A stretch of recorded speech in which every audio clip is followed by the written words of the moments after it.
ایک کلیہ یاد کر لے، اس کی آخرت بہتر ہو جائے گی۔ اور اگر میں اور آپ حقیقی معنوں میں عبداللہ ابن عمر کے اس کلیے کے اوپر عمل کرنا شروع کر دینا، یقین مانیے ہماری زندگی آسان ہو جائے۔ وہ کلیہ کیا ہے، وہ طریقہ کیا ہے؟ عبداللہ ابن عمر نے کہا ایک کلیہ ہے، اگر چاہتے ہو کہ موت کے بعد صرف آسانی ہی آسانی ہو، جس دن صبح اٹھو، ہر بندہ اٹھتا ہے، وہ یہ گمان کر کے اٹھے کہ آج کا دن میری زندگی کا آخری دن ہے، کیا پتا آج موت آ جائے، کسی کو گارنٹی ہے کہ آج کے بعد میں نے زندہ رہنا ہے؟ صرف اس ایک معمولی نارمل سے کلیے کے اوپر عمل کرے کہ آج میری زندگی کا آخری دن ہے، صبح ہوئی آج میری زندگی کا آخری دن ہے۔ اب کسی بندے کی زندگی کا آخری دن ہو، اس کو علم ہو کہ کچھ دیر بعد میں نے رب کے سامنے پیش ہو جانا ہے، ایمانداری سے بتائیے وہ دنیا کا کتنا کو کام کرے گا؟ جتنا کو وہ دنیا کا کام اس حالت میں کرے گا، حقیقی معنوں میں انسان کو دنیا کے پیچھے صرف اتنا ہی بھاگنا چاہیے۔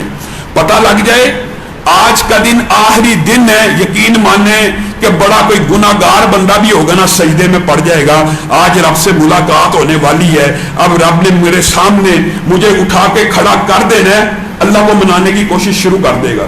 تو آپ ہر دن کو زندگی کا آخری دن سوچ کے اٹھے، اور ساتھ کیا کہا اور اگر ہر رات کو اپنی زندگی کی آخری رات سمجھ لے گا، اس کی آگے کی ساری زندگی آسان ہو جائے گی۔ میرے بھائیوں، مشکلات میں لوگ دنیا گزارتے ہیں، مصیبتوں میں دنیا گزارتے ہیں، اور ہوتا کیا ہے؟ بعض اوقات زبان سے یہ لفظ بھی نکل جاتا ہے کہ مر جائیں گے تو سکون مل جائے گا۔ یہ جملہ حقیقت سے اتنا متضاد اور مخالف ہے کہ مر جائیں گے تو سکون مل جائے گا۔ یہ کس کو ملے گا؟ یہ صرف دنیا کے نیک اور متقی انسان کو مرنے کے بعد سکون نصیب ہونا ہے، ورنہ جو عام گناہگار بندہ ہے نا، جو دنیا میں پریشان بندہ ہے نا، اگر وہ یہ سوچتا ہے نا کہ مر کے ہی اب تھکاوٹ دور ہونی ہے، اب مر کے ہی چین آنا ہے، تو اللہ کی قسم اگر گناہگار بندہ مر گیا پھر اس کو کبھی چین نہیں آنا، کبھی سکون نہیں آنا، کبھی بھی آرام نہیں آنا۔ میرے بھائیوں، یہ اتنی بڑی حقیقت ہے کہ بعض ضعیف حدیثوں میں ترتیب موت کا بھی ذکر ہے، لیکن اگر اس ترتیب کی ضعیف حدیثوں کو چھوڑ دیا جائے تو جو مفہوم ان حدیث سے نکلتا ہے وہ 100% درست ہے۔ کیا مفہوم نکلتا ہے؟ زمین کے بعد جب قیامت برپا ہو جانی ہے، زمین کے بعد کوئی انسان دنیا پہ نہیں رہنا، جب اس دنیا کے اندر کسی ذی روح نے زندہ نہیں رہنا، اس کے بعد کیا ہوگا؟ حقیقت یہی ہے، ترتیب کو مد نظر نہ بھی رکھا جائے تو آسمان کے فرشتوں کو بھی موت آنا شروع ہو جائے گی۔ پہلے آسمان کے فرشتے بھی مر جائیں گے، دوسرے کے بھی مر جائیں گے، تیسرے کے بھی مر جائیں گے، ساتوں آسمان کے فرشتے مر جائیں گے۔ بعض محدثین نے، مفسرین نے اس بارے میں اختلاف کیا ہے، لیکن راجح بات یہی ہے کہ عرش کے اٹھانے والوں کو بھی ایک دن موت آ جانی ہے۔ 4 مقرب ترین ملائکہ، ملک الموت، جبرائیل، میکائیل، اسرافیل، انہوں نے بھی، کیونکہ یہ جاندار ہیں، کل نفس ذائقۃ الموت، ایک دن موت کا ذائقہ چکھنا ہے، اور بعض روایات کے الفاظ یہ ہیں ان سب کو موت ملک الموت کے ذریعے آنی ہے، اور ملک الموت کی روح کو اللہ رب العزت نے خود قبض کر لینا ہے۔ جس دن ملک الموت کی روح کو بھی قبض کر لیا جائے گا، قیامت برپا ہو چکی ہوگی، دنیا میں کوئی ذی روح زندہ نہیں ہوگا، نہ فرشتوں میں سے نہ انسانوں میں سے۔ اس دن رب اکیلا، تنہا، یگانہ، یکتا یہ اعلان کرے گا، لمن الملک اليوم، لمن الملک اليوم، لمن الملک اليوم، کون آج بادشاہ ہے، کون آج شہنشاہ ہے، کون آج مالک ہے؟ کہاں ہے فرعون، کہاں ہے شداد، کہاں ہے نمرود، کہاں ہے زمین کے چھوٹے چھوٹے ٹکڑوں کے بادشاہ؟ پھر جواب دینے والا تو کوئی ہوگا نہیں، خود جواب میں کہے گا للہ الواحد القہار، آج بادشاہی اس کی ہے جس کی بادشاہی ہمیشہ ہمیشہ کے لیے ہے۔ بادشاہی رب کی ختم ہونے والی نہیں ہے۔ پھر اللہ تعالیٰ زندگی کا ایک دور نیا شروع کرے گا. اس بارے میں بھی قرآن پاک کے الفاظ موجود ہیں. یا ویلنا من بعثنا من مرقدنا ھذا ما وعد الرحمن. کس نے ہمیں زندہ کر دیا؟ لیکن ہم اس سے بھی پہلے کے بعض واقعات آپ کے سامنے رکھنا چاہتے ہیں. میرے بھائیوں، جب کسی بھی مومن کا وقت موت آ جاتا ہے، تقدیر غالب آ جاتی ہے. یہ تقدیر ہے. قل ان الموت الذی تفرون منہ فانہ ملاقیکم. بھاگ جاؤ، موت سے بھاگنا شروع کر دو، یہ تمہیں پکڑ لے گی. اینما تکونوا یدرککم الموت ولو کنتم فی بروج مشیدہ. چھپ جاؤ قلعوں کے اندر، شیشوں کی فصیلوں کے اندر، موت تمہیں آن پکڑے گی. وجاءت سکرۃ الموت حتیٰ کہ کلا اذا بلغت التراقی وقیل من راق وظن انہ الفراق. جس ٹائم موت نکل رہی ہوتی ہے، قرآن پاک میں الفاظ ہیں، اس ٹائم گھر والے کیا کہہ رہے ہوتے ہیں؟ وکیل من راق. کہاں پہ ہے کوئی راکی، کہاں پہ ہے کوئی معالج، کہاں پہ ہے کوئی ڈاکٹر؟ آئے، ہمارے عزیز کی روح نکل رہی ہے، کوئی تو اس روح کو روک دے. اور میرے بھائیوں، ارب سال پہلے، آپ کی میری تحریک سے پہلے اللہ تعالیٰ نے میری آپ کی موت کا دن لکھ دیا ہے. ہم اس موت کی دن کے تعاقب میں بھاگ رہے ہیں. تقدیر غالب آ جاتی ہے انسان کے اوپر، اور تقدیر کو دعا اور صدقے کے علاوہ کوئی چیز نہیں ٹال سکتی. ہمیں کیا وہمہ پڑ گیا، کیا وسوسہ پڑ گیا؟ ہمارا ایمان آج تقدیر سے بھی اٹھ رہا ہے. احتیاط، علاج، احتیاطی تدابیر، اللہ کی قسم تقدیر کو نہیں ٹال سکتی. اگر احتیاطیں تقدیر کو ٹال دینے والی ہوتی تو دنیا میں سارے لوگ زندہ ہی رہتے. موت آتی نا، موت آ جانی ہے. جتنی مرضی تو احتیاطیں کر لے، تقدیر نے غالب کیسے آنا ہے؟ صرف ایک مثال دے کے بات کو آگے بڑھاؤں گا.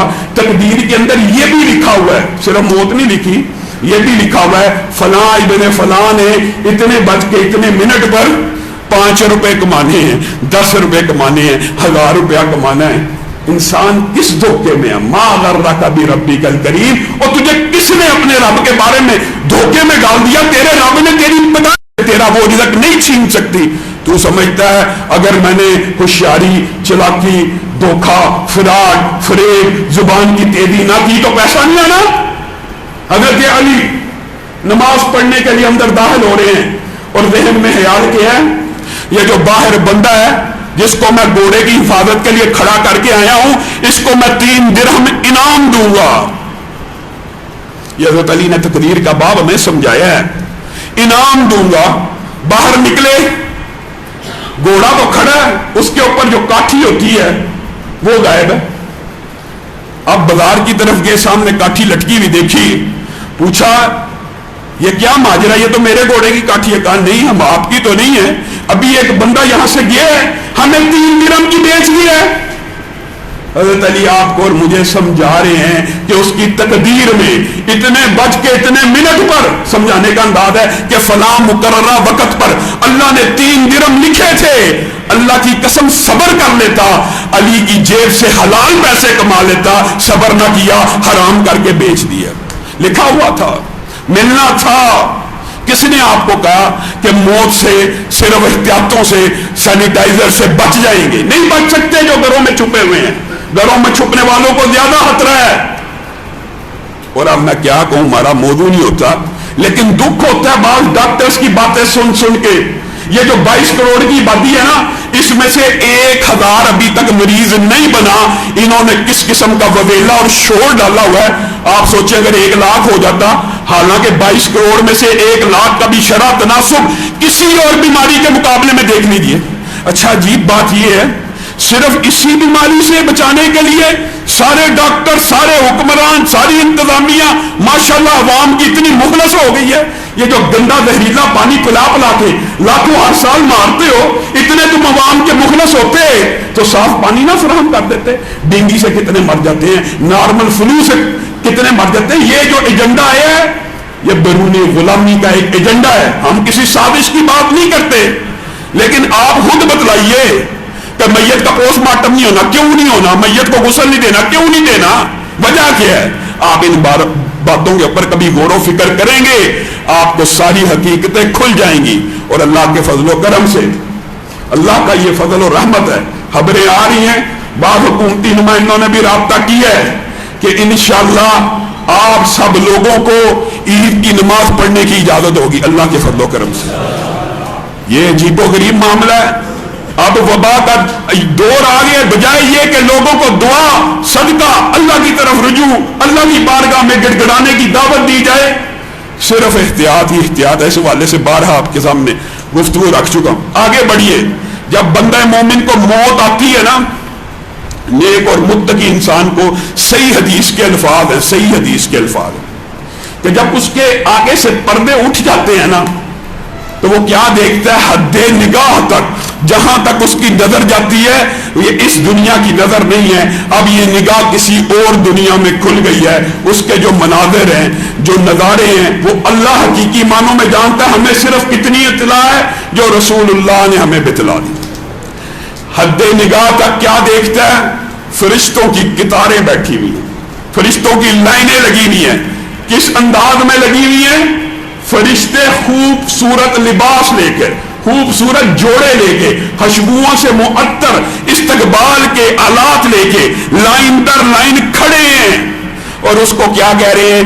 ارجعی الی ربکی راضیۃ مرضیہ فادخلی فی عبادی وادخلی جنتی۔ لوٹا اے پاکیزہ روح، اے نفس طیب، اے مطمئن روح، اے دنیا کے اندر محنت عبادت کرنے والی روح، اپنے رب کی طرف لوٹ جا، اس طرح کہ رب تجھ سے راضی ہے اور اب تجھے اپنے آپ سے راضی کر بھی دے گا۔ اس امید کے ساتھ نکل۔ اور جب پھر بندے کی روح، مومن بندہ ہوتا ہے نا، حدیث کے الفاظ ہیں، جب بندہ مومن کے آگے سے پردہ اٹھتا ہے، یہ خوشخبری سنتا ہے، بشارت سنتا ہے، اس کا جسم میں ایک لمحہ بھی رہنے کو دل نہیں کرتا، روح بتاب ہو جاتی ہے۔ ہائے اتنا عمدہ استقبال، خوشبوئیں آ رہی ہیں، سلام کہہ رہے ہیں فرشتے استقبال کے لیے، کتنے کتنے نورانی چہرے آئے ہیں میرے استقبال کے لیے۔ روح کہتی ہے اب جسم سے رشتہ توڑ کے نکل آ، اور پھر روح تیزی سے جسم سے نکلتی ہے، دنیا سے بے نیاز ہو جاتی ہے، خوشی کی وجہ سے اس وقت ہر بندہ مومن کو یہ خوشخبری سنا دی جاتی ہے کہ تیرا رب تجھ سے راضی ہو گیا، تو نے کام ہی ایسے کیے ہیں، تو نے زندگی ایسی عمدہ گزاری ہے۔ اور حدیث کے الفاظ پتہ کیا ہے؟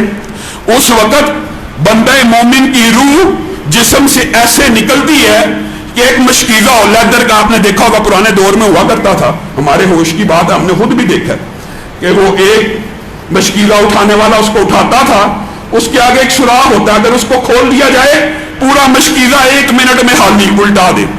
بندہ مومن کی روح اس طرح جسم سے نکل جاتی ہے جیسے مشکیزے کا منہ کھول کے اس کو الٹایا جائے، کتنی آسانی سے پانی بہہ جائے گا، اس طرح روح نکل جائے گی۔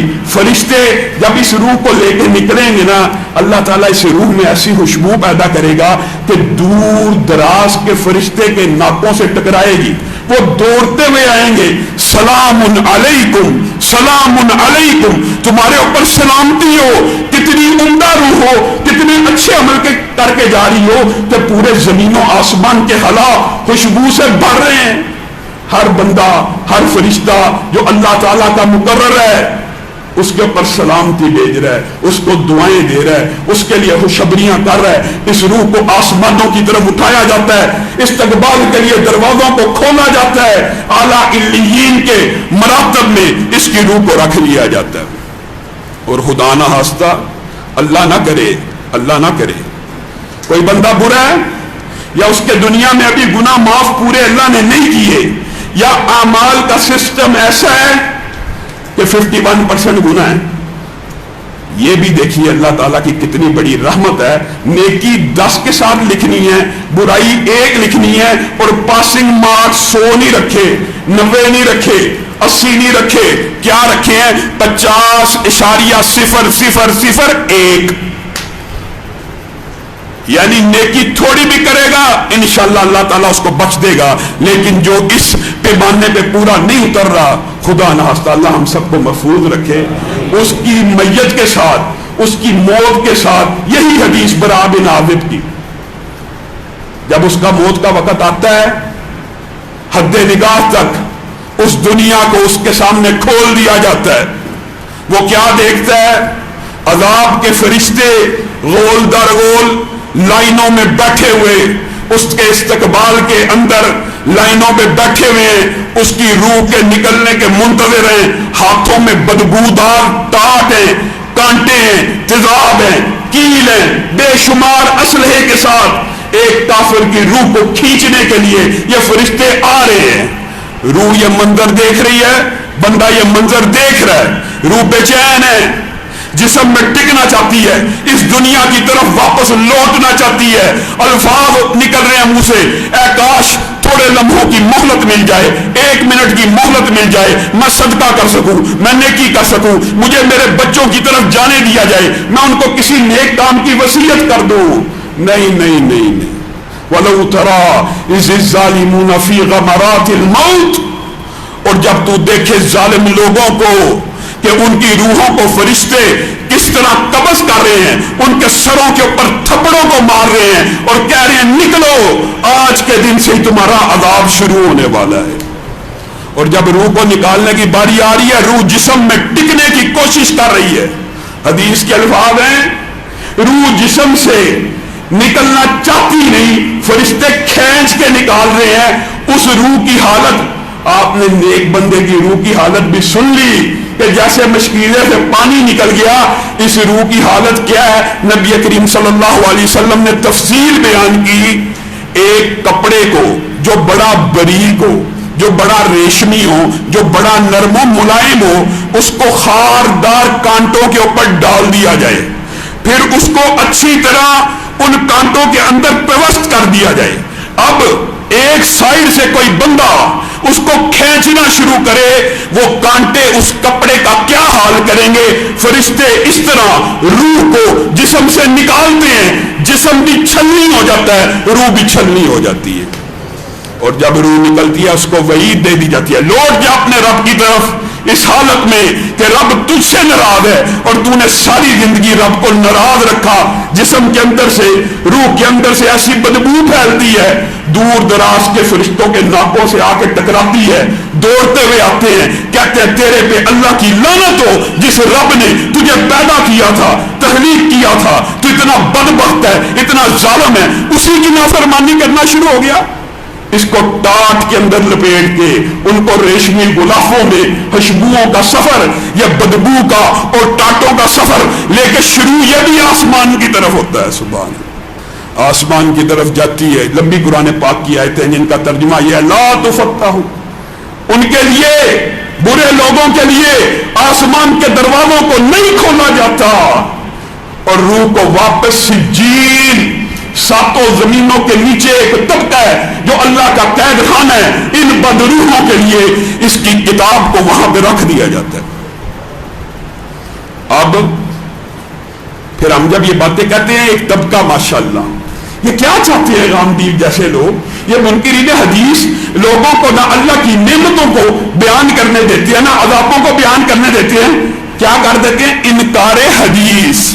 حدیث کا انکار, جی یہ جو روح کا معاملہ ہے یہ نہیں ہوتا, جی یہ جو قبر کا عذاب ہوتا ہے یہ نہیں ہوتا.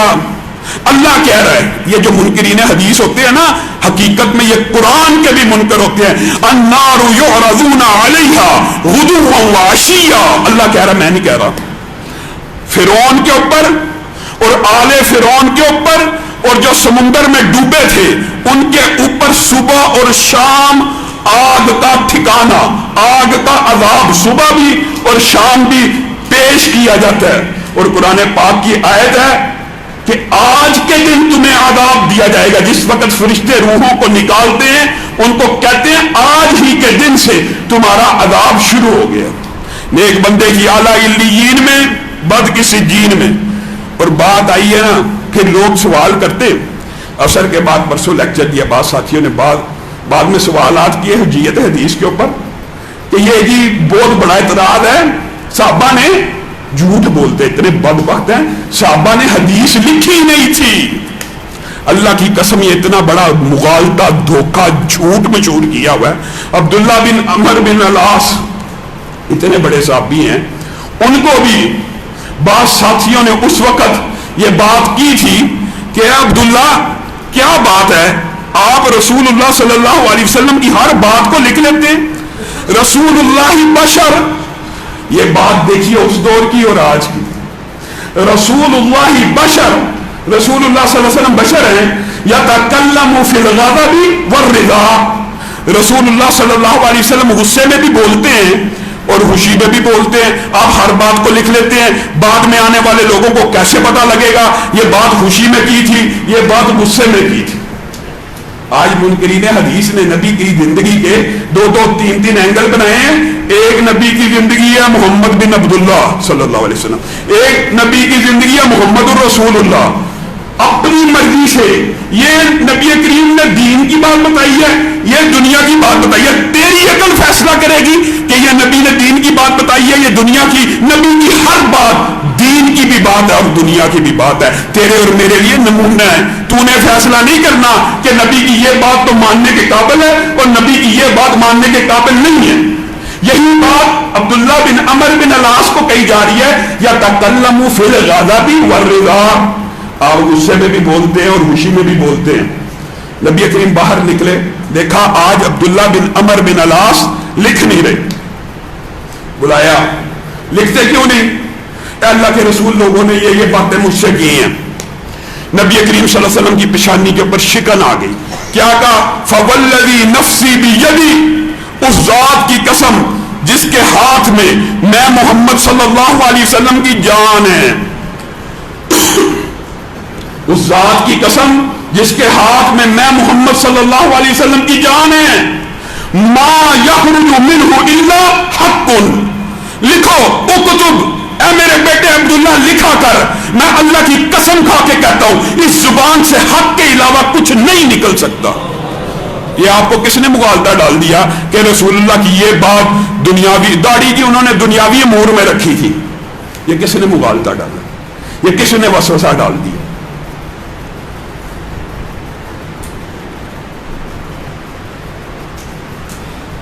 رسول اللہ صلی اللہ علیہ وسلم نے ہمیں عذاب قبر کا بتلایا.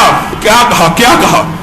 کہا عذاب قبر اتنی بڑی حقیقت ہے، اتنی بڑی حقیقت ہے کہ اللہ تعالیٰ اپنی مخلوقات میں سے جنوں اور انسانوں کے علاوہ ہر مخلوق کو عذاب قبر سنا دیتا ہے، عذاب قبر سنا دیتا ہے. اور میں محمد صلی اللہ علیہ وسلم نے ارادہ کیا کہ اپنے رب سے اجازت لوں کہ میری امت کو اس میں سے کچھ سنا دیا جائے. پھر آپ ہی جواب دیا، میں نے اس ارادے کو اس لیے ملتوی کر دیا، اگر تم میں سے کوئی ایک اپنے رشتہ دار کا عذاب، اپنے قریبی کا عذاب قبر کا سن لے گا تو اس کے بعد کبھی بھی اپنے کسی رشتہ دار کو دفن نہیں کرے گا.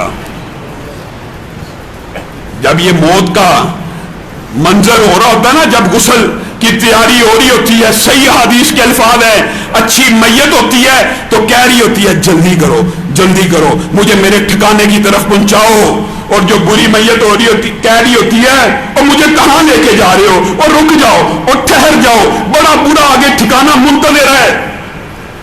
اس دوران میت کی پریپریشن ہو رہی ہوتی ہے قبر میں ڈالنے کے لیے. نیک روح کی کتاب علیین میں، بد کی سجین میں. اس کے بعد جب آپ قبر میں دفن کرتے ہیں، حدیث کا ٹکڑا پھر ہے. انکار کرنے والے کرتے رہے، منکرین حدیث نے نہیں ماننی لوگوں کی تاکہ اصلاح نہ ہو. اچھا عجیب بات یہ ہے، قرآن پاک عذابوں سے بڑا پڑا جہنم کے، جنت کی نعمتوں سے، اس کا انکار نہیں کر سکتے، ورنہ یہ چاہتے تو جہنم کا بھی انکار کر دیتے. اور غامدی صاحب نے جنت کی بعض نعمتوں کا انکار کر دیا ہے، کہا حور ایک صفت ہے جو اپنی ہی بیوی میں پیدا کر دی جائے گی، حور کوئی اللہ کی چیز نہیں ہے، جن کی پوری تفصیل قرآن پاک میں بیان ہو رہی ہے. اس بات کا انکار کرنے کی وجہ کیا ہوتی ہے یہ بھی سنو. جب انسان کو نبی کریم صلی اللہ علیہ وسلم کی زندگی کا ایک چیپٹر ہے نذیر، ڈرانے والے، ابتدا میں نبی کو بطور نذیر کہہ کے مخاطب کیا گیا تاکہ لوگوں کے اندر ڈر اور خوف پیدا کر کے رب کی طرف راغب کیا جائے. اور حقیقت بات یہ ہے کہ اللہ کے عذاب سنانے سے بعض اوقات بندے کی اصلاح ہو جاتی ہے. یہ چاہتے ہی نہیں اصلاح ہو.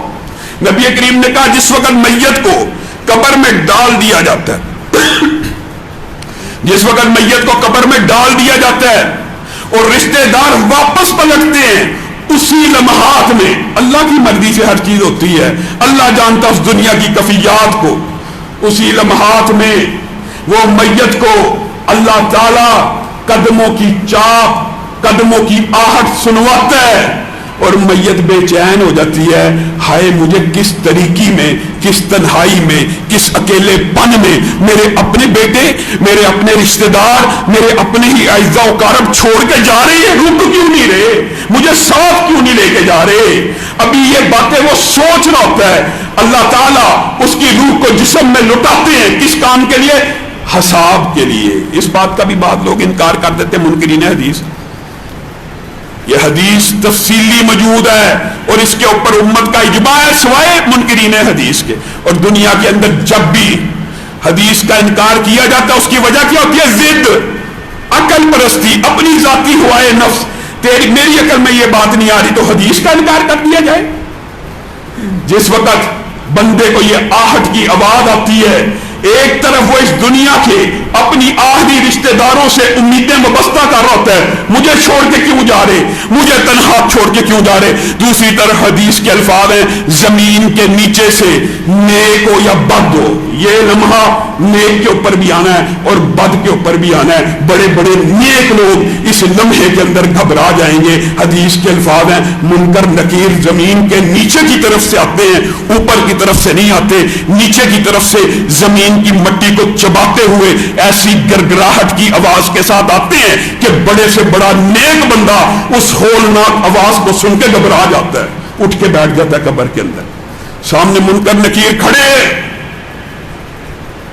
اور حدیث کے بعد کے الفاظ بڑے خوبصورت ہیں۔ اللہ رب العزت ہم سب کو عصر کا نمازی بنائے، اور قرآن پاک میں جو عصر کی نماز کی حفاظت کا ذکر ہے نا کہ صلاۃ وسطیٰ کی حفاظت کرنی ہے، اس کی ایک علت مفسرین نے یہ بیان کی ہے کہ جس وقت بھی میت کو قبر میں دفن کیا جائے گا، چاہے ظہر کے وقت کیا، چاہے عشاء کے بعد کیا، چاہے فجر کے بعد کیا، جب قبر کے اندر سے پردہ اٹھنا ہے وقت قبر کے اندر ہر مسلمان کے لیے، ہر میت کے لیے، چاہے وہ کہیں بھی دفن ہوا، کون سا چل رہا ہونا ہے؟ عصر کا۔ سورج غروب ہونے سے پہلے ہے عصر کا نمازی، پکا نمازی۔ کتنی بڑی خوشخبری اللہ کی قسم نمازیوں کے لیے، اور یہ کہتے ہیں بدبخت وبا کی وجہ سے مسجدوں میں نمازیں پڑھنا چھوڑ دو، بھاگ جاؤ مسجدوں سے۔ عصر کا نمازی، اس کو خوشخبری دنیا میں بھی ہے، نبی کریم نے کہا تھا جو بندہ عصر کی نماز ایک فوت کر دیتا نا، صرف ایک عصر کی نماز مسجد سے رہ جاتا ہے، صرف ایک عصر کی نماز مسجد سے چھوڑنے والا وہ ایسے ہے جیسے اس کی دنیا کا سارا مال، ساری اولاد ہلاک ہو گئی۔ کیوں ہے یہ بھی سن لیجئے، وجہ یہ ہے جب قبر میں ڈالا، نماز عصر کا وقت ہے، نیک بندہ ہے، عصر کا نمازی ہے، فرشتے خوفناک آواز سے آئے ہیں، گھبرایا ہے، سامنے دیکھا، اس کو کہتا ہے رک جا رک جا، ابھی فرشتوں نے کچھ کہا ہی نہیں، ان کو کہتا ہے رک جا، عصر کی نماز کا وقت ہو چکا ہے، مجھے پتا نہیں، مجھے یاد نہیں آ رہا۔ یہ اللہ کی حکمتیں ہیں کہ روح کے ساتھ جو معاملہ استقبال کا پیش آیا، چند لمحوں کے لیے اس کو بلا دیا گیا تاکہ حساب کا صحیح معیار قائم ہو سکے۔ رک جائیے، عصر کی نماز کا وقت ہے، پہلے میں نماز کو قائم کروں گا، پھر آپ کی باتوں کا جواب دوں گا۔ منکر نکیر اس کو کیا کہیں گے؟ تیرے سے ہم نے کیا سوال کرنا ہے، تو آزمائشوں کے دور کاٹ چکا، تو امتحانوں کے دور کاٹ چکا، اب روزے جدا شروع ہو چکا ہے، اب وہ زندگی شروع ہو چکی ہے جو ارب سال کی ہے، یہ 60-70 برس کی محنت تیری رنگ لانے والی ہے، اور عصر کی نماز کے لیے کھڑے ہونے والے۔ صحیح حدیث کے الفاظ ہیں نم کا نومت العروس، پہلی رات کی دلہن کی مانند بے غم، بے خطر، بے فکر ہو کے سو جا، یہ دیکھ جنت میں اللہ نے تیرا یہ ٹھکانہ قائم کر دی ہے۔ اور قبر کو، وہ قبر جو تنگ ہے، وہ قبر جو طریق ہے، یقین مانیے زندہ انسان بھی اگر اس قبر کے اندر اتر جائے نا تو کتنی دیر بیٹھ سکتا ہے؟ آج گھروں میں لوگ بیٹھے پریشان ہیں، آئسولیشن بڑے بڑے کمروں میں وہ لوگ پریشان ہیں، اس قبر کی تنہائی کے اندر بندہ مومن کو پہلی بشارت کیا دی جا رہی ہے؟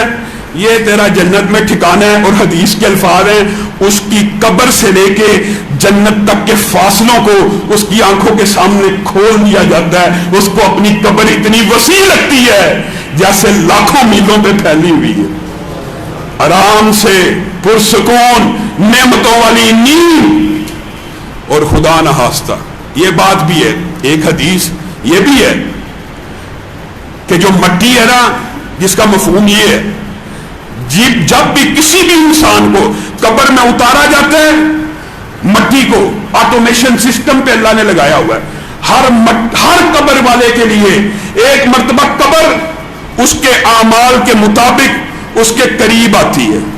اگر اللہ کا غلام ہے، قرآن پڑھنے والا ہے، صدقہ دینے والا ہے، جسم کو ہلکا سا ٹچ کرتی ہے، اس کے جسم کی نیکیوں کا خیال کر کے پھیل جاتی ہے، اور اگر برا ہے تو پہلا عذاب بغیر منکر نکیر کے آئی، اور بعد نے کہا ترتیب کا اللہ رب العزت کو پتا ہے، اور اللہ ہی کو حقیقت میں پتا ہے کہ ترتیب کون سی ہے۔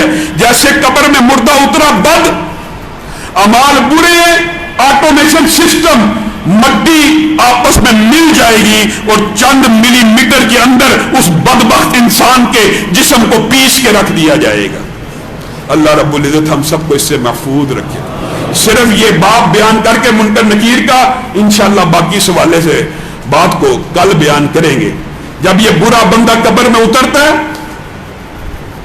پریشان ہے، قدموں کی آہٹ آوازیں دے رہا ہے، کیوں چھوڑ کے جا رہے ہو؟ یہاں سے گرگراہٹ کی آواز، اور پریشان، یہاں سے سوال و جواب شروع، عصر کا وقت، بے نماز، پتہ ہی کوئی نہیں، گھبرا رہا ہے، پریشان، کون ہو تم اور کس کو مانتے تھے؟ کسی سوال کا جواب ہی نہیں آ رہا۔ پہلا عذاب، 3 سوال کیے، تینوں ہی نہیں آئے۔ حدیث میں آتا ہے سب سے پہلے ایک نہایت خوفناک شکل والا فرشتہ جس کے ہاتھ میں گرز ہوگا، اس کے ماتھے کے اوپر آ کے وہ گرز مارے گا اور کہے گا بدبخت، نافرمان، اللہ کے گستاخ، تجھے پتہ ہی نہیں دنیا گزارنی کیسے، تجھے لوگوں نے بتایا تھا نماز پڑھا کر، رسول اللہ کے پیچھے چلا کر، اللہ کے ساتھ شرک نہ کیا کر، تو نے کسی کی بات کے اوپر کان نہیں دھرا۔ پہلا حملہ، اور حدیث کے الفاظ یہ آتے ہیں ایک ہی وار سے ماتھے کے اوپر جو پڑے گا 360 ہڈیاں یا جتنی بھی انسانی جسم میں ہڈیاں ہیں ان کا پیچ کھل جائے گا اور ساری کی ساری سامنے ڈھیر ہو جائیں گی، ساری کی ساری ایک ہی وار کے ساتھ۔ اور پتہ نہیں اللہ محفوظ رکھے یہ معاملہ اس کے ساتھ کب تک پیش آنا، قبر اس کو پیس کے رکھ دے گی، اور ساتھ منکر نکیر کیا کہیں گے؟ یہ تیرا جہنم میں ٹھکانہ ہے، اور جہنم تک کے لیے قبر کو جہنم تک کھول دیا جائے گا، حتیٰ کہ قبر بذات خود جہنم کے حدیث کے الفاظ کے ہیں گڑھوں میں سے ایک گڑھا بن جائے گی۔ قبر یا جنت کے گڑھوں میں سے ایک گڑھا ہے یا جہنم کے گڑھوں میں سے ایک گڑھا ہے۔ ہر روز قبر کے اندر جس طرح وہ سکون کی نیند سویا ہوا جنت کی نعمت و فضا ہوا سے فیض یاب ہو رہا ہے، اس طرح یہ بدبخت جہنم کی طرف کھڑکی کھل جانے سے جہنم کے عذاب، گرمی، شدت اور حدت کا شکار ہو رہا ہے۔ اور اس کے بعد جو قبر کے اندر عذاب ہے وہ کیا ہوگا؟ اس کے اوپر ایک بچھو، ایک سانپ، کس قد کا؟ جیسے گدھے اور خچر ہوتے ہیں اتنے اتنے بڑے اس کے اوپر مسلط کیے جائیں گے، جو قیامت تک اٹھنے تک اس کو کاٹتے رہیں گے، اس کو ڈنگ مارتے رہیں گے۔ وہ ان کی زہریلے پن کا جو حدیث میں ذکر ہے آپ اور میں سن کے حیران رہ گئے۔ ان میں سے کوئی سانپ اور بچھو، حدیث کے الفاظ ہیں، اس دنیا کے اوپر آ کے کسی بندے کو کاٹے نا، کیا کریں؟ صرف سانس لے لیں۔ وہ بچھو اور وہ سانپ جو قبر میں بدبخت بندے کے نصیب میں آنے ہیں، اللہ رب العزت ہم سب کو ان سے محفوظ رکھے۔ وہ اس دنیا میں آ کر صرف سانس لے لیں تو قیامت تک زمین کے اوپر کوئی سبزہ نہ اگے۔ اللہ رب العزت ہمیں ان عذابوں سے محفوظ فرما۔ اور ہم سب کو نیک لوگوں میں شامل فرما، ہماری روحوں کو اعلیٰ علیین میں جگہ نصیب فرما۔ اللہ اپنے قید خانے سے بچا، اے اللہ اپنی سجین سے بچا۔ سبحان ربک رب العزت عما یصفون وسلام